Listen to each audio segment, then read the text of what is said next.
an early edition here inside the Collective. For those of you watching in real time, it is 2:07 Eastern Standard Time in the afternoon hours here on Tuesday, June 23rd. I'm Bobby Trossett, as always, joined alongside my co-hosts, Jeff Zrebeck of The Athletic, Cole Jackson of Road Graders. Guys, we are 4 weeks out tomorrow from rookies reporting. So 1 month countdown to Jesse Minter's first training camp. And then 4 days later on the 28th, full veterans, the entire team will be in Baltimore at the Castle for 2026 training camp. That's what we're working our way towards.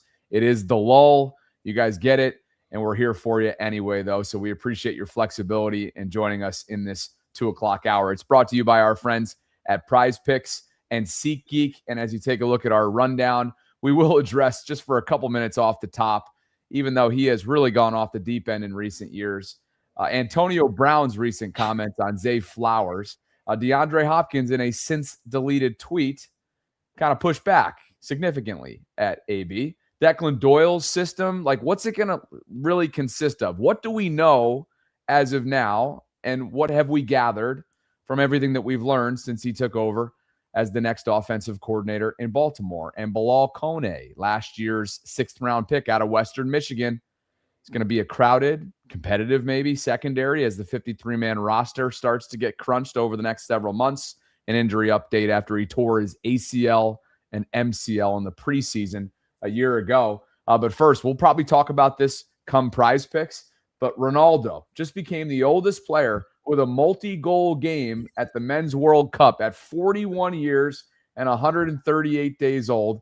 He breaks the record by Messi that was set earlier in this year's tournament. So, Jeff, you been catching any of the World Cup at all? Not as much as I would like, but enough to appreciate superstar generational players playing like superstar generational players. I mean, you know, between Mbappe and Messi and Ronaldo and the Norwegian forward, the stars have been stars, and that's what makes it great. It's just like, it doesn't even surprise you anymore when Messi goes out and scores 2 or 3 goals. You're almost surprised when he doesn't. He makes it look so easy. I've always loved him, watching Mbappe play. It's been a great World Cup so far. Obviously, there's excitement around here with the Americans having clinched a spot in the next round and are at the top of their group.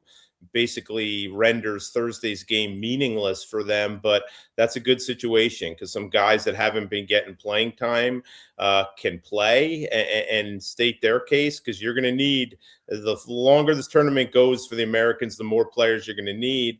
And also you get to rest the guys with yellow cards, and there's 4 or 5 of them, I believe. And if you get a second yellow card, they would be suspended for the first match of the knockout stage. So you don't even put that to chance. You rest all those guys, and you good chance you get to that knockout round first game with your starting 11 that you want on the field. I pissed off a lot of people because I called it the dead season of sports last week, and fair enough. It is the biggest tournament in the world, and it is funny because I've actually been following along. Like there is a lot of star power. Like the kid from Norway, Holland, he's obviously a ton of fun to watch too. And Canada had a hell of a game against Qatar. You know, you get 2 red cards and you're playing 11-on-9. It's pretty fun to watch. We just got to hope for that Canada-USA matchup somehow happening in this tournament. Where are they at, Cole? What is Canada? Did they clinch already a spot in the next round? I think they're guaranteed at least 3rd. They play Switzerland tomorrow. Winner. So if they draw, they'll win the group. So draw or win, they win the group, which would be crazy. Switzerland's pretty damn good, though, so I think that's going to be tough. So we'll see there, but I think they're guaranteed a 3rd place spot. But, I mean, then they're playing one of the top in the other group. So do you imagine with Jesse Marsh, if they were to play the U.S., there's obviously no love lost between those two sides at the moment. Marsh obviously has never gotten the opportunity to be national team coach, has had plenty of harsh things to say. So that would be a lot of fun. Yeah, and a ton of drama between Canada and the U.S. after Brady Tkachuk forced his way out of Ottawa, which stemmed from the Olympic stuff. So, I mean, I know some of our listeners are hockey fans. I'm obviously an Ottawa Senators fan, so it's like, to me, they just lost. It's like losing Lamar, right, to a division rival. So it's been interesting. I'd love to see it happen. Bobby, did we hit the hat trick finally last week? I think. I mean, we had to get the Messi one right. I think we got the golf too right. Let's see here. We did go soccer and golf, didn't we? And how about it? You're right. We be a golf podcast. Look at the boys. Look at the boys. Hey, that's right. Bryson gets sent home. Scheffler, obviously, in the final pairing. It's won by Wyndham Clark, which that's a whole nother side story as he becomes a 2-time champ. But Schauffele and Scheffler, as all of us expected on this panel here, made it to the weekend at Shinnecock, and Messi took care of business. The safest 3 bets in golf and soccer. Messi scoring, only won 46. And Scheffler and Schauffele being consistent enough to make the cut. We might as well knock this out now, right, in terms of this week's prize picks for us. You can use code HMA. You play $5, you get $50 instantly in lineups. We do have a couple here at least to choose from that are in real time, meaning matches that are being played right now. And as I mentioned earlier on, Ronaldo's on fire right now as Portugal is up 3-0. So what do we like here as we kind of settle into today and make our picks? See anything that sticks out to you, fellas? I'd say Harry Kane scoring at 4 p.m. I like that. I was going to say that too. This is the World Cup of Stars. What did he hit? He had at least 1, if not 2, in the first game. Yeah. Okay. I like that too. Remember, only one player, so Kane, that'll be it. What about Ronaldo in real time? He's at 2.5 goals. He just started the second half. I feel like he's going to sub out soon. I know. Like, why would you keep him in the game? Okay. Let's see here. We could also shift because this is somewhat limited here. We could shift sports if we want to. Can you not go to the next day? I thought we could get to Canada US. No? Let me see here. Can we? What kind of website is this? Oh, you know what? It's just popular. Okay, that's popular. Hey, I'm usually the one that bashes sponsors, not you, Cole. We could shift gears from that's the popular section. So okay. What do you want to go? Goals? Go to goals. Yeah, we'll just pick some couple goals here. There we go. Let's just reset things. Or did it? No, I think it's just today. Who plays later? Looks like it's England and Ghana specific here. I mean, there's 4 games today, I think, though. Yeah, it's weird. It's only showing 1 game. Let's do some MLB then. Yeah, let's go to baseball and see what's going on here. Da-da-da-da-da.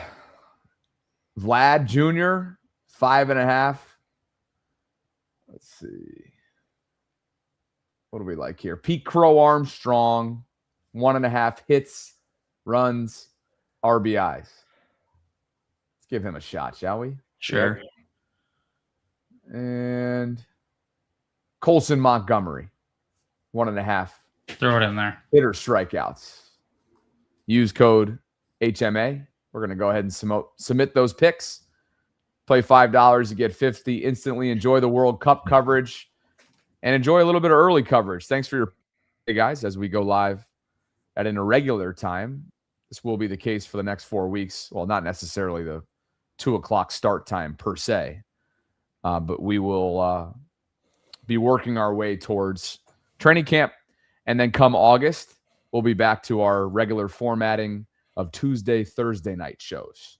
And before we dive into some of the Antonio Brown nonsense, I think that's probably the best way to describe it. Jeff, you mentioned in our pre-show meeting that there were some announcements that came through email to you, and now here they are, according to the team itself, on an official graphic that has player personnel department promotions.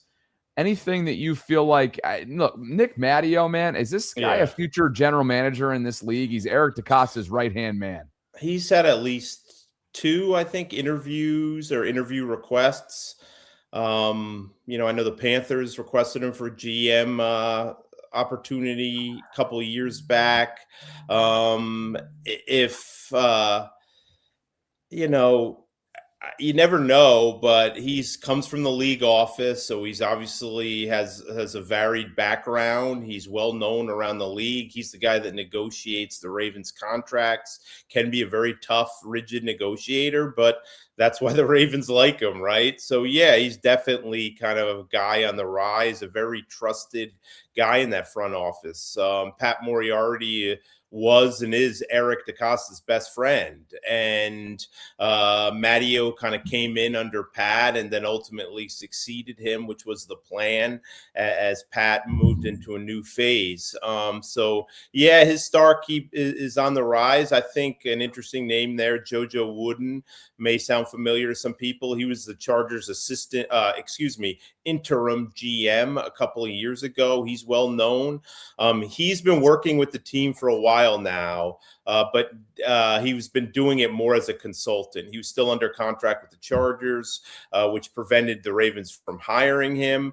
But you can obviously, his contract expired there, so he officially takes a role with the team.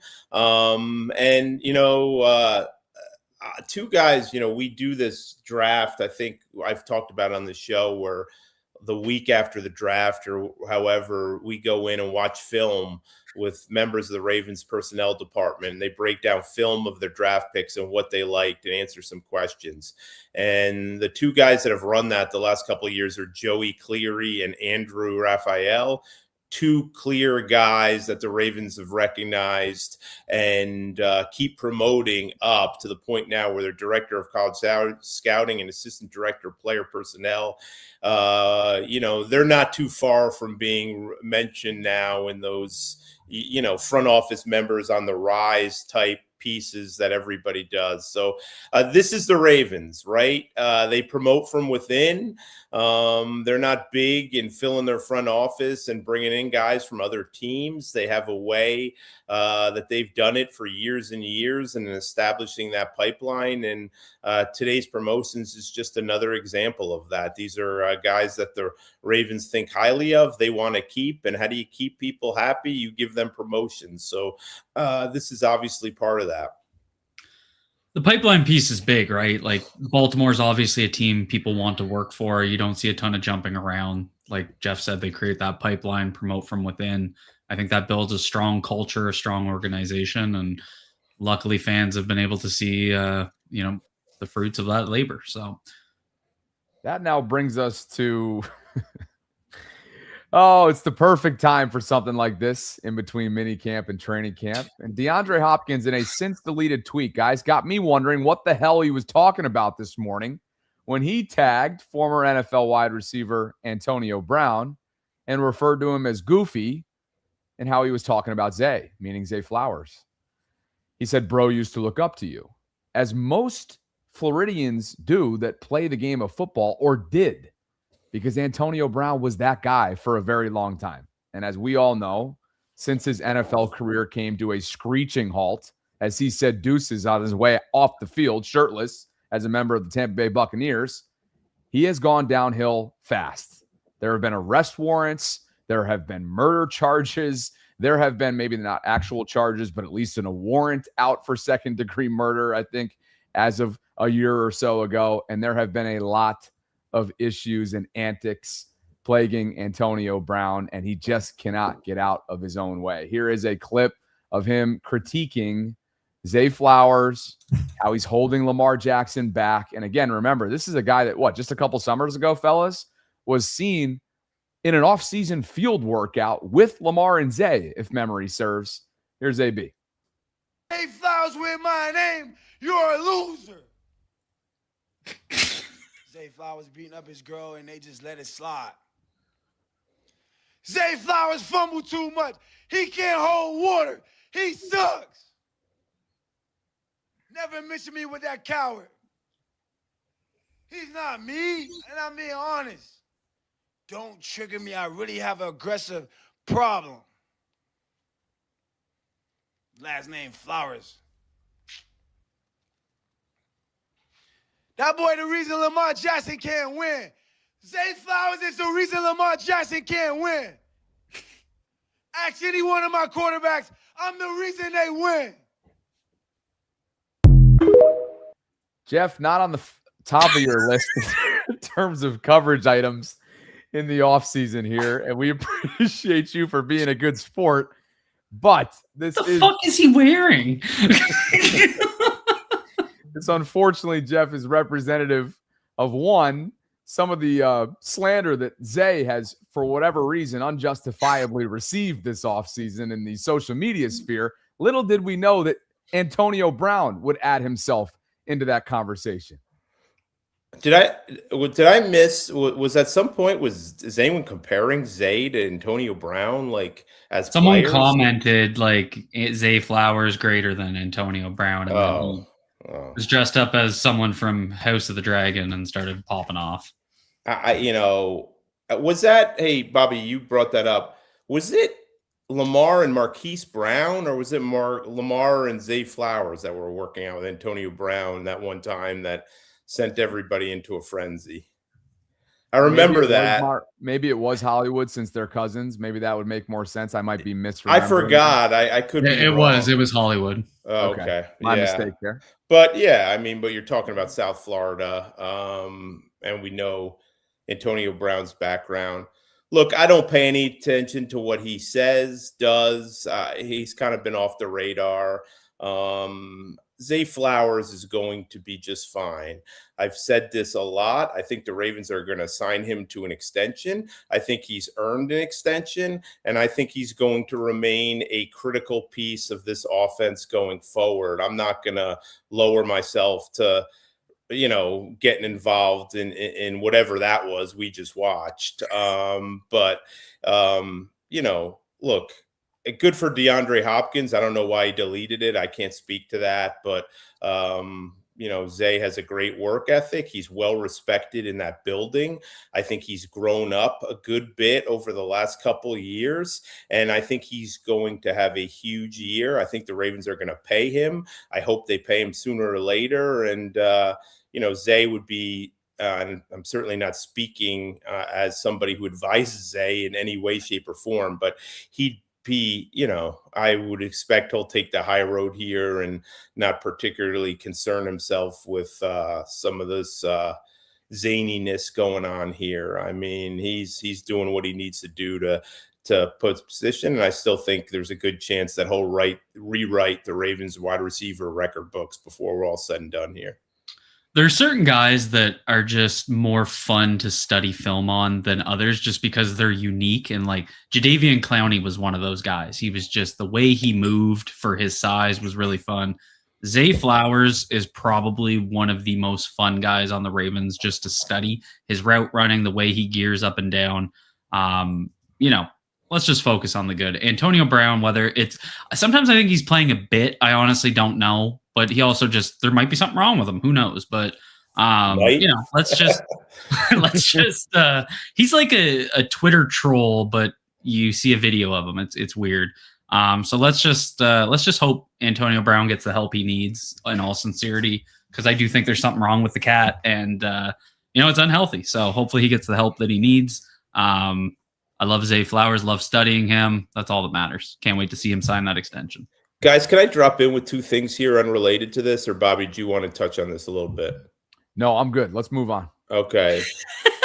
One thing I wanted to say, no, I'm not making any jokes here. One thing we talked about last time we were on the air that I wanted to correct myself on, because, I'm not blaming anybody, but we don't get to watch a whole lot of football, right? These guys are in the building all the time. We're able to watch less, not a whole lot, right? And at least at this stage of the offseason. And we talked about status up and status down.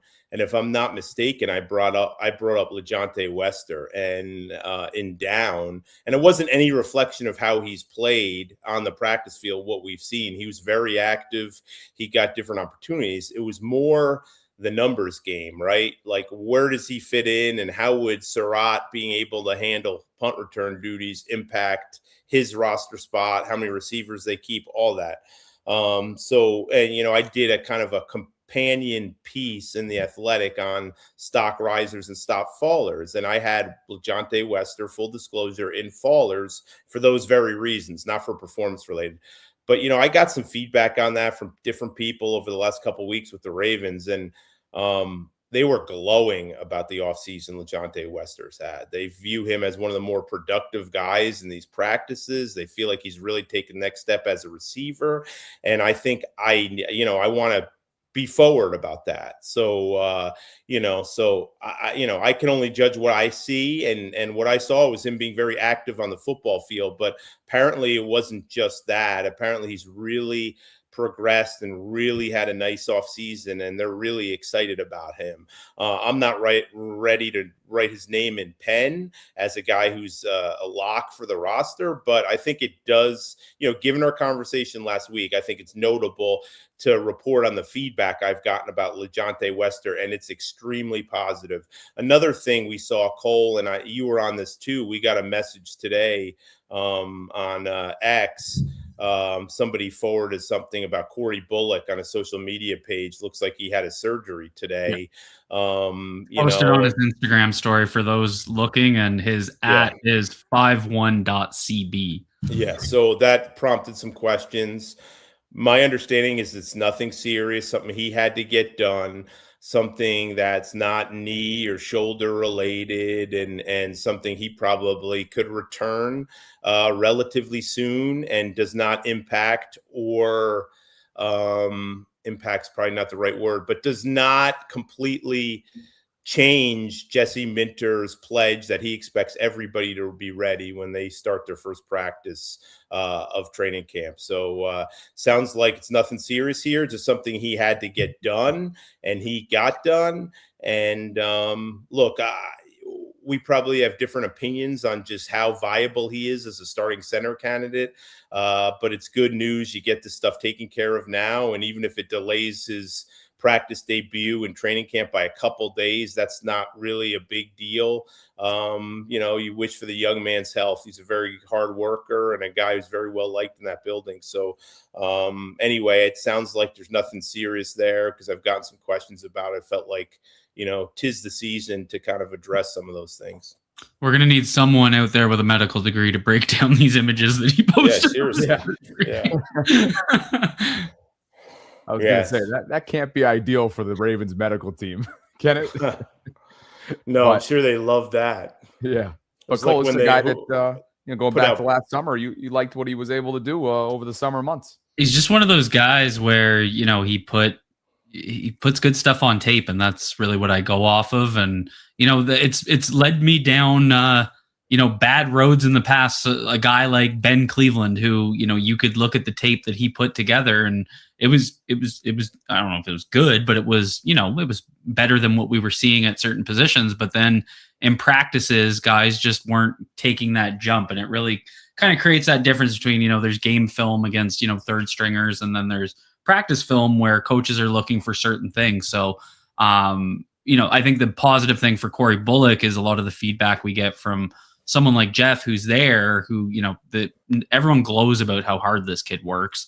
And I think that's a big piece. And, hopefully this is something, relatively minor that he can get back out there, because that center position is probably the biggest question mark on the Ravens, starting 22-man roster right now.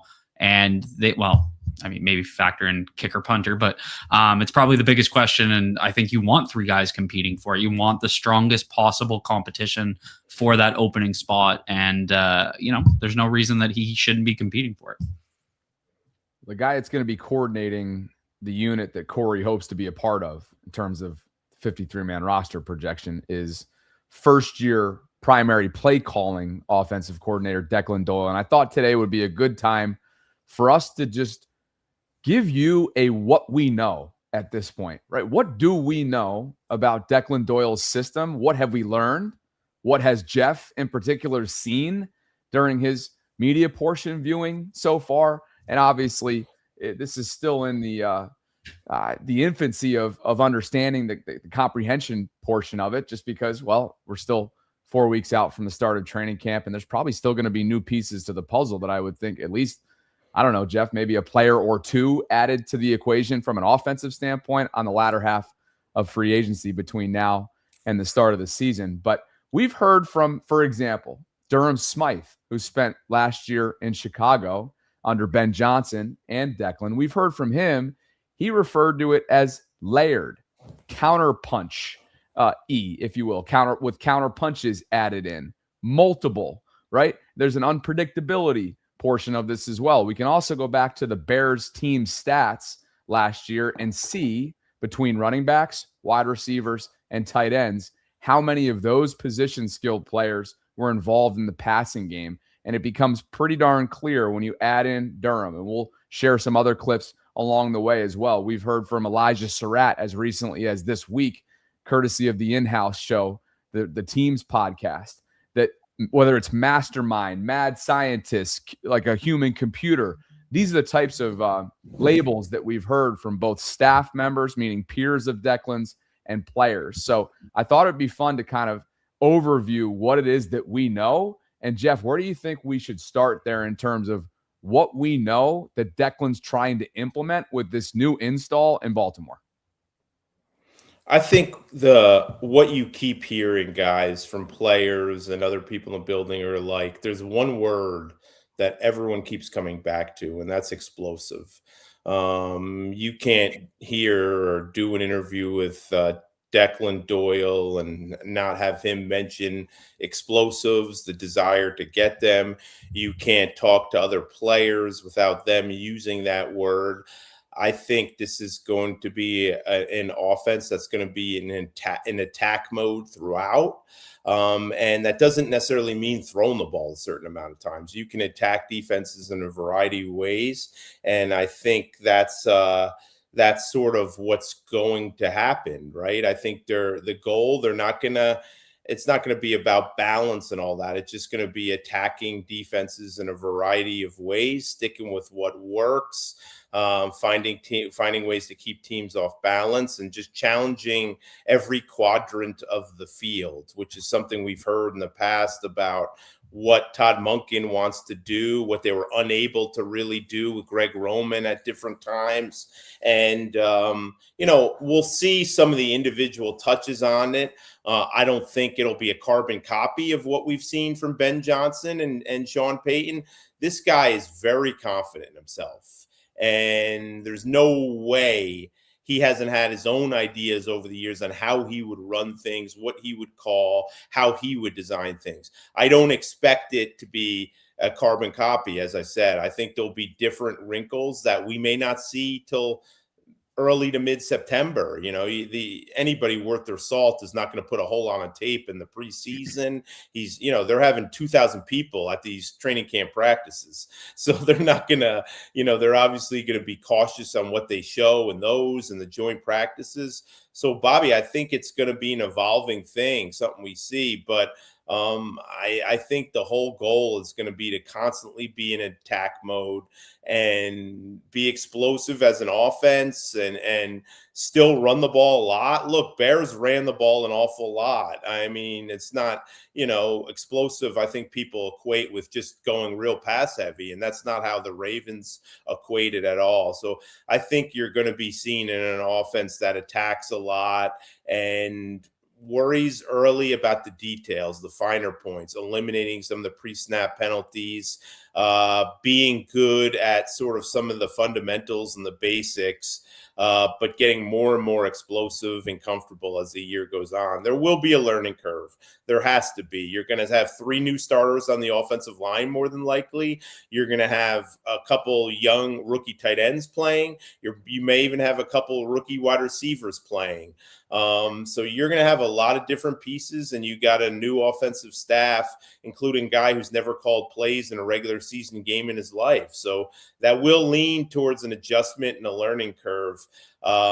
but I think everyone thinks this guy is kind of like a savant. I mean, that's the word you hear often when people describe him, his attention to the detail. I think we're going to be pointing to that video that the team put out with him basically getting in the huddle and telling them to break and get the huddle tighter and everyone lined up appropriately. I'm not saying there hasn't been an attention to detail in the past. That would be disrespectful to Todd Monken, who I think did great things with this Ravens offense. But I think they will hone in on certain things in a certain way he wants things done. And those will become obvious to us the more and more we watch them through the course of the offseason, heading into the regular season.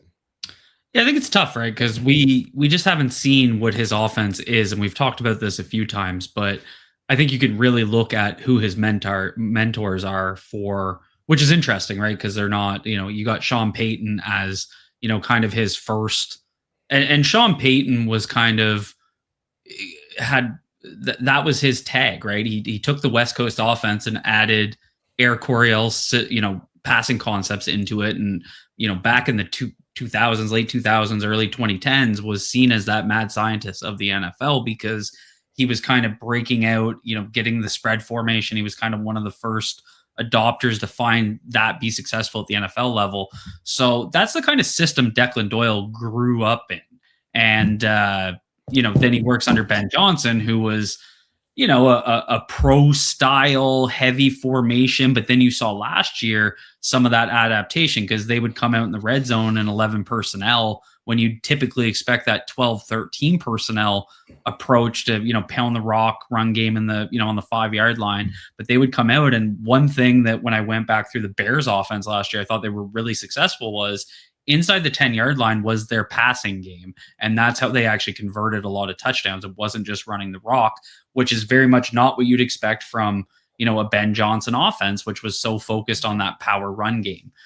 So that's number one is I think you have a guy that has grown up and has shown that he can work in a system where they can adapt on the fly, find things that work, find tendency breakers. And I think that's really important.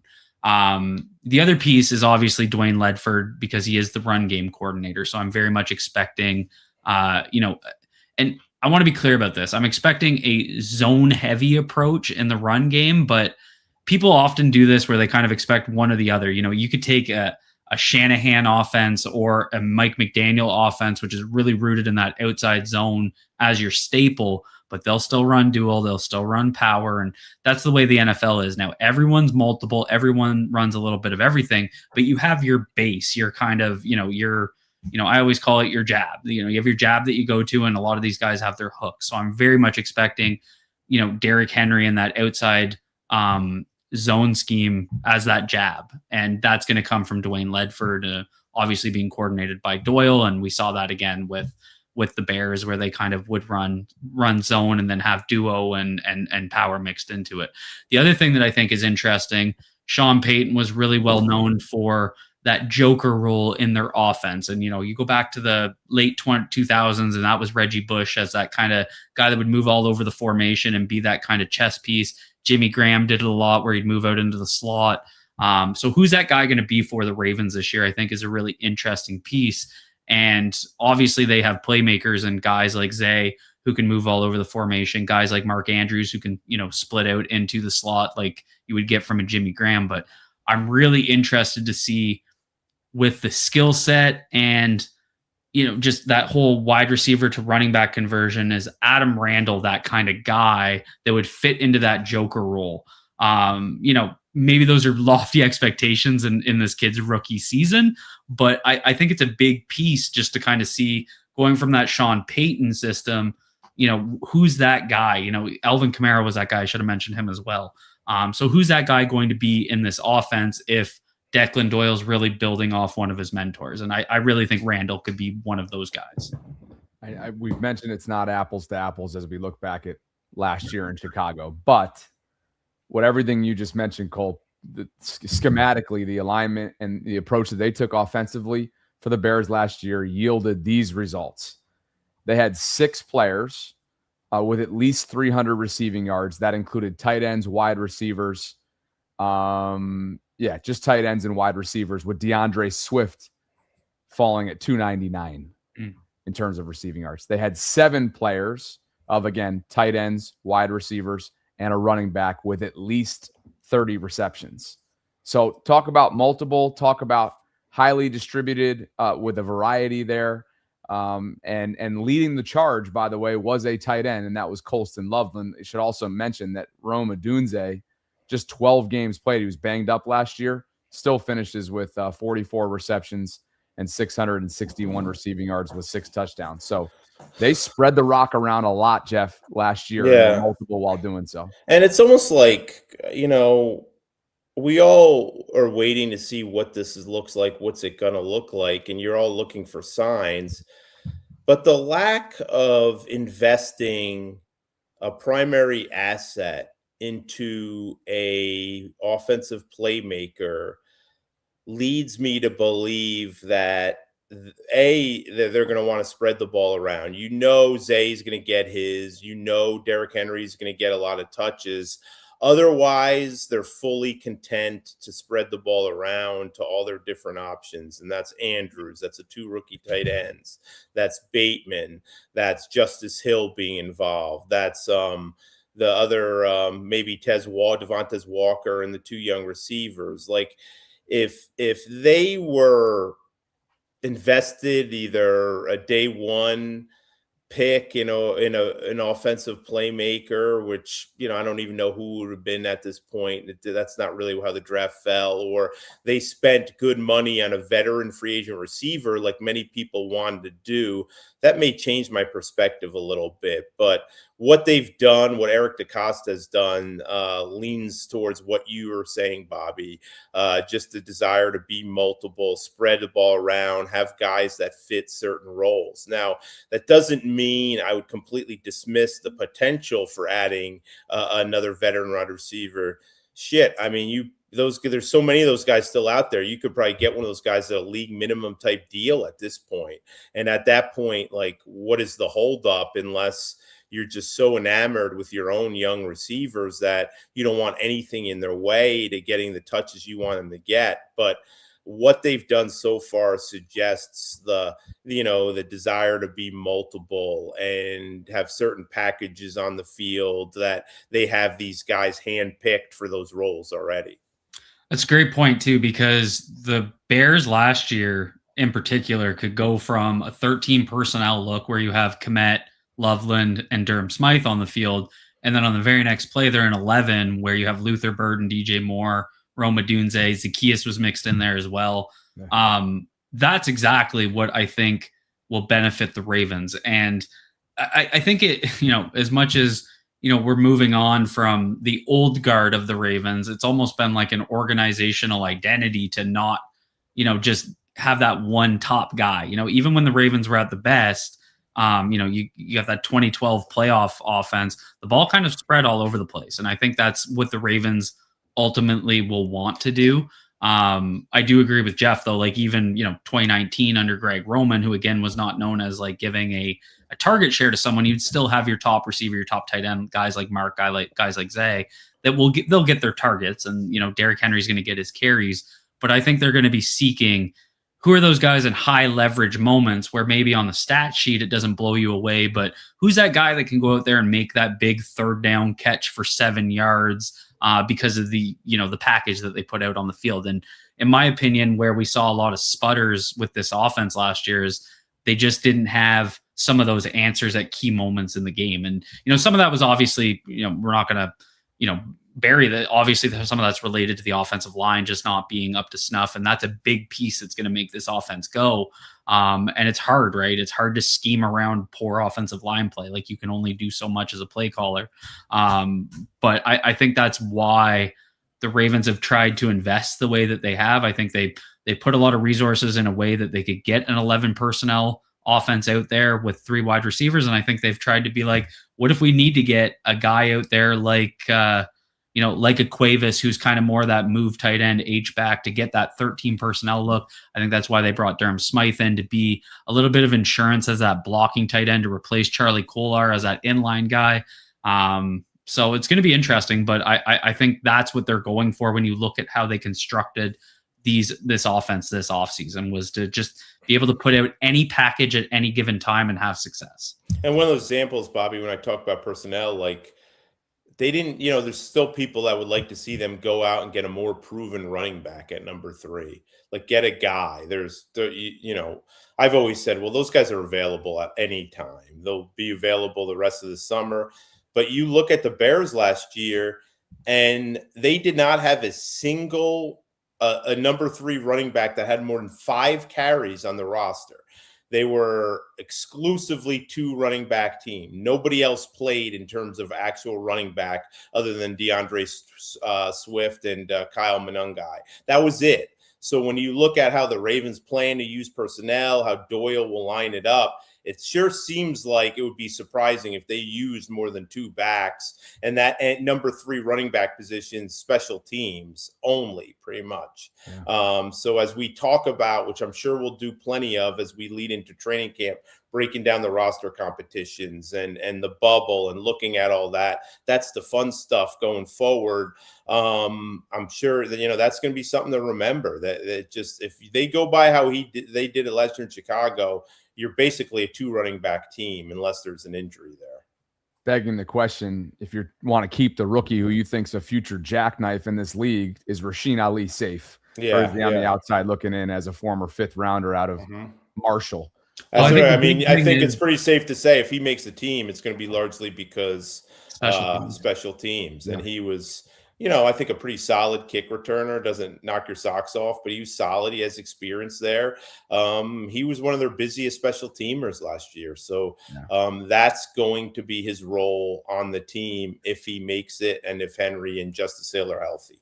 Yeah, with the new kickoff rule, those guys are typically, they used to be kind of receivers, but now it's more running backs given the alignment. So, but again, a guy that I think is going to factor into that is Adam Randall. Just so, can he do enough early to justify that RB2 spot? And maybe he's that co-runner with Derrick Henry, because that's a hell of a 1-2 punch just in terms of size. But, am I overplaying a 5th round rookie a little bit too much? I'm not sure. What's he, 6'4", 230? I think Adam Randall. So those are measurables that saw him successfully transition from wide receiver to running back at Clemson. So, Cole guys, he played. Ali played 50%. Go ahead. All you. I think you're on a slight delay, but go ahead. My bad. Yeah. Rasheen Ali played almost 49% of their special team snaps. Only 7 players played more special team snaps last year than Rasheen Ali. And a couple of them, Jake Hummel is no longer on the team. Charlie Kohler is no longer on the team. Keon Martin, I think, played just a few more than Ali, and he's going to be straight on the bubble this year too. So as you said, that's, again, going to be Rasheen Ali's path to this, this 53-man roster. Cole referenced the quick shift in alignment that oftentimes was seen in Chicago last year, whether it be 13 to 11, vice versa, or anywhere in between. Perhaps with some 11 personnel coming to Baltimore this fall, could Elijah Surratt find himself into that rotation? He sat down with the guys on the lounge. Remember, day 3 pick out of the national champion Indiana Hoosiers, and no player in the FBS had more receiving touchdowns than Elijah, a St. Francis product. He sat down with the guys and talked a little bit about what he feels like he can bring to the table right away. Love it. I didn't play much of it in college, which I would have, but. And I should reference off the top there, he loves playing the big slot. That's what is kicking things off in this clip, courtesy of the lounge. I love it. I didn't play much of it in college, which I would have, but just so far, I love it. Got a lot of space to work, and then, like you said, I have a great feel for the game, just playing ball for so long. So all those option routes, choice routes, just finding zones and stuff. First window, second window. I feel like I can make a lot of money doing that. So naturally, I'm always have my skill set at outside because that's what I'm used to. But being able to go in the slot and get different matchups on safeties, linebackers, I love that a lot so far. Made his money as a back shoulder savant with Mendoza, Cole, but perhaps might be playing a different role in Baltimore to get him on the field. And obviously, as we know, and Jeff had a front row seat to, probably the play of the offseason thus far with that 60-yard hookup with Lamar that was dropped in the bucket. Yeah, and he's a guy that he is a big body, but a very crafty route runner, and I think that's what's exciting about him. He's not going to necessarily create a ton of separation, but I think the other thing about what you saw out of that Bears offense is they used a lot of 11 personnel, but with tight sets, so they would have all three wide receivers in a bunch essentially in the slot. So a lot of guys working out of that with more room to operate towards the sideline. Reminds me a lot of what I think he can be the type of guy that Keenan Allen was. Like that's the sort of body I see in him and the sort of mover I see in him. He moves really under control for a guy that was seen as like we got multiple jump ball guys between him and Jacoby Lane. I think him and Jacoby Lane play completely opposite games. Where I think Surratt's a little bit more physical, a little bit better of a route runner, but not as much of a runaway finesse. I see Lane as very much that outside Z wide receiver that can stretch the field and be that, despite obviously he had some theatrical catches, where he's making one-handed catches in the end zone. I can't ignore that, but I just don't see that as his snap to snap play style. I've said all along, I really like what I see of Elijah. Does not play like a rookie, moves very confidently, has very easy hands, not a burner, but is a fluid and confident mover, if that makes sense. And let's just hope that whatever injury he suffered late during the mandatory minicamp, he was on the sideline with this he was on the sideline with a sleeve on, I believe his left leg, and, was clearly walking with a pronounced limp. Let's hope it's nothing serious that not only keeps him off the field when the Ravens and rookies report in a couple weeks, but doesn't hamper his preparation for the season. If there's a time to sustain something minor, he found the right one, but you don't want this stuff lingering into the season either. I think he can help them on offense. I think he could help them as a punt returner too. But, it just became a situation with him where we've seen this before with the Ravens, where they're up on the clock. He wasn't on their radar, but they just decided this guy's too good to still be here at the moment. So he was they didn't envision taking receivers when they back-to-back receivers or whatever they did, going third and fourth with receivers. That wasn't the plan. It became the plan when Elijah Surratt was still available. Fellas, speaking of injuries, we're going to have an update on Bilal Kone after this. We're fired up about a brand new partnership, and it is with our friends at SeatGeek. It's the time where everybody starts looking at the calendar. We get it. And all of you guys probably get it too. Which Ravens game am I pulling up to this year? I'm sure you're asking yourself something along those lines.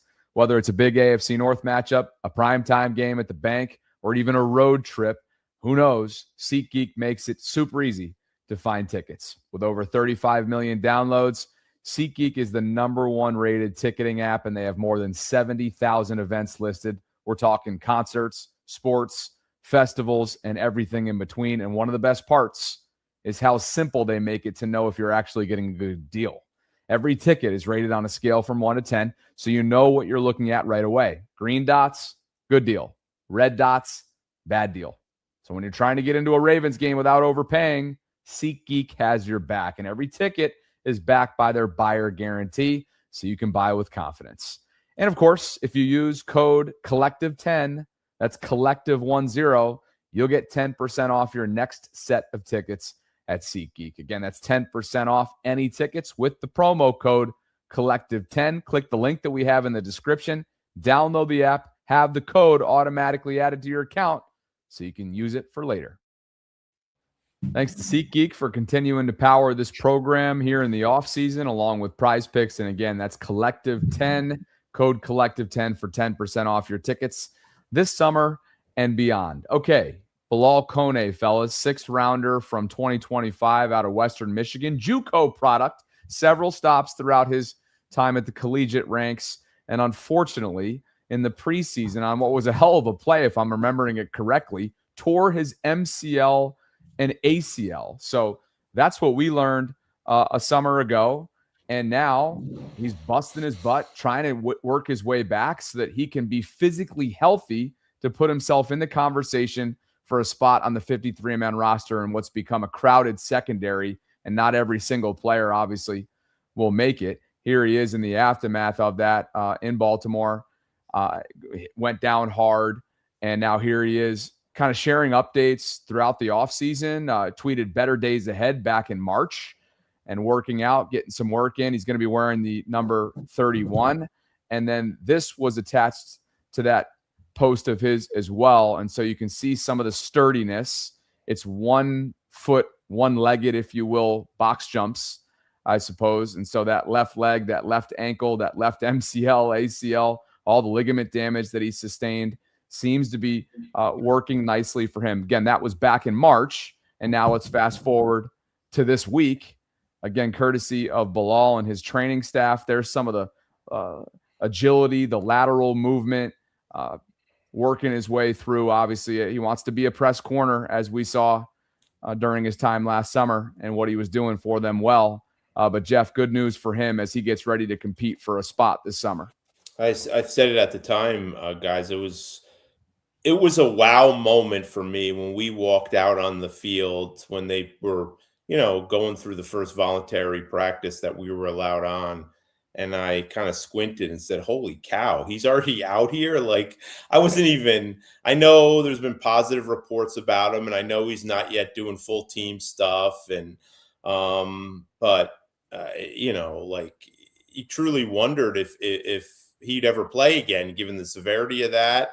And to come back in, I guess it would be 10 months and be back on the field when, his knee was just kind of shattered. It's inspiring. And he worked his absolute butt off to put himself in position to compete this year.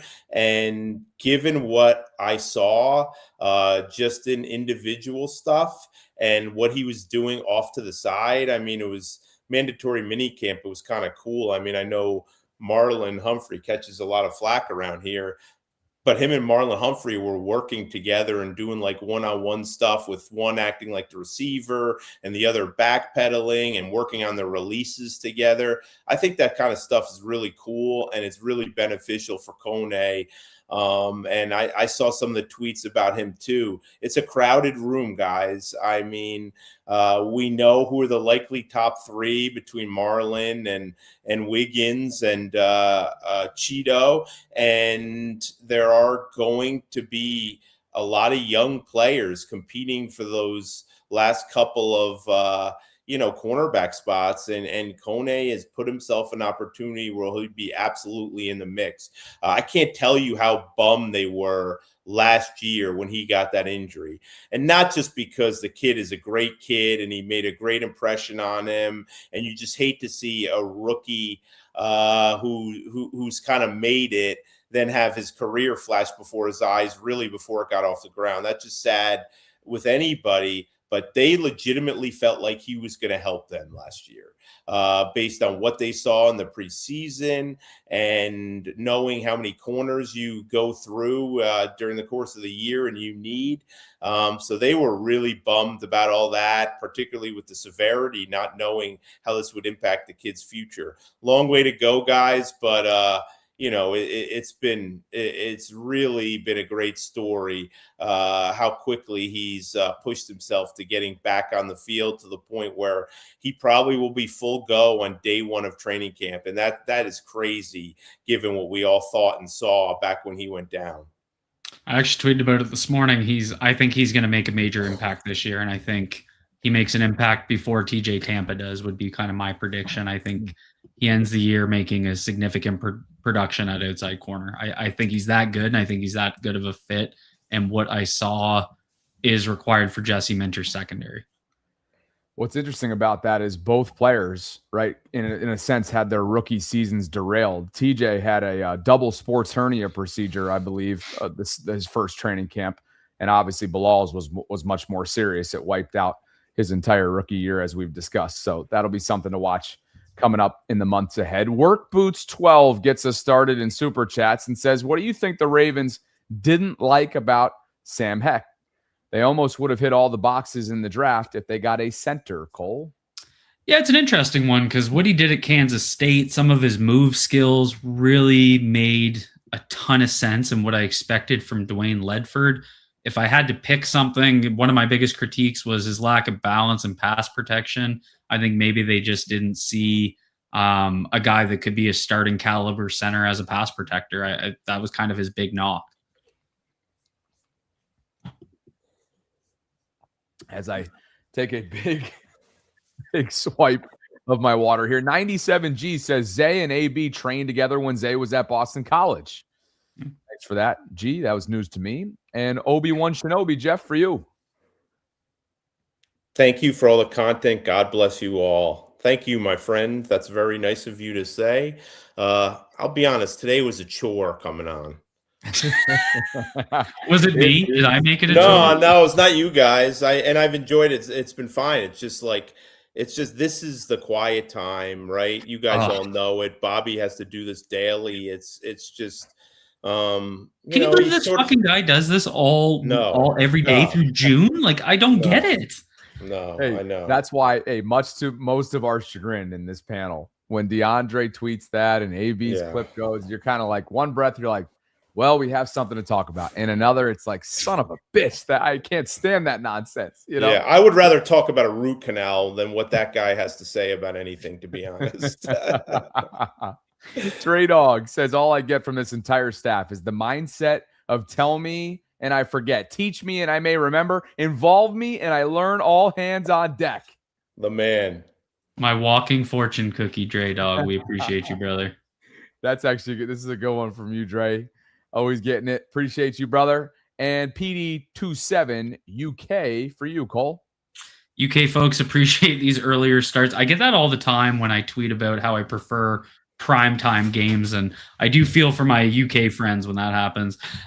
Continuing here, though, as one of the few surviving coaches, what is it about Santucci that makes him so well regarded by the Ravens? Jeff, what do you think about that? Because honestly, I was a little surprised that, and it's tough, right? Because you look at the production of a unit and you assume that either means the coach is good or bad, but sometimes, it comes down to the talent at that position or, what the coordinator's asking them to do. So what is it about Santucci that you've heard in the building? I think they like, him as a teacher. Roquan Smith has absolutely raved about him. I think they like his kind of attention to detail. But it's also, I think part of it's his knowledge of whole defense. This guy is probably going to be a future NFL defensive coordinator. He was very highly thought of in college. He's got good relationships with the players, and I don't want to say it was a tug of war, but it was a priority to keep him. And as we saw, because John Harbaugh would have loved to have him, as we saw with the kind of the exodus of coaches and the Ravens not putting up much of a fight in many ways, wanting Jesse Minter to choose his staff, he was a guy that they prioritized in keeping, well ahead of a lot of these other guys that you saw just kind of bounce and basically them say, look, we can't guarantee anything. Feel free. So, I just think it's his overall knowledge of the defense and how he can relate to players and how he teaches. It's interesting. And I think Roquan made a good point. I mean, there's been a lot of instability at that position in terms of the coaching staff. As Roquan said, Trenton Simpson's never had the same position coach 2 years in a row. So I'm sure that, they have some young guys there, Cole's guy, Jay Higgins, obviously, and Teddy Buchanan, and Trenton Simpson's still a very young player. I'm sure they wanted a little continuity with those guys too. I think that matters. Jay Higgins all-pro show that we do is going to be just lovely. I can't wait. We're having his pops on for that for sure then. Judge Baltimore says, Jeff, would you rather pod every day during the slow period or have the kids' summer break extended another month?